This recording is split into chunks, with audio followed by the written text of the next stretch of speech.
நமக்கெல்லாம் ஒரு பழக்கம் இருக்கு. வெயிட் குறைக்க முயற்சி பண்ண ஆரம்பிச்ச உடனே தினமும் வெயிட் செக் பண்ணுவோம். ஒரு நாள் வெயிட் குறைஞ்சிச்சுன்னா சந்தோஷமா இருக்கும். அடுத்த நாள் கூடிடுச்சுன்னா உடனே பேனிக் ஆயிடுவோம். அப்ப நம்ம மனசுல ஒரு பயம் வரும்.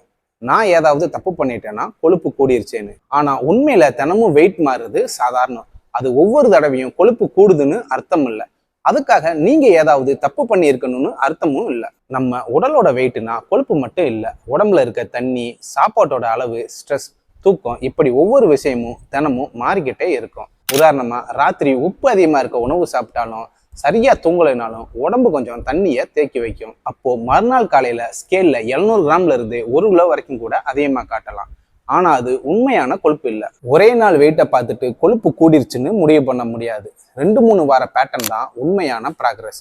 ஒரு நாள் வெயிட்ல உண்மையான ப்ராக்ரஸ் தெரியாது. தினமும் வெயிட் செக் பண்றது தேவையில்லாத ஸ்ட்ரெஸ் கொடுக்கும். உடம்போட பேட்டர்ன் தான் உண்மையான சிக்னல். இது மாதிரி தினமும் வெயிட் செக் பண்ணி ஸ்ட்ரெஸ் ஆயிருக்கீங்களா?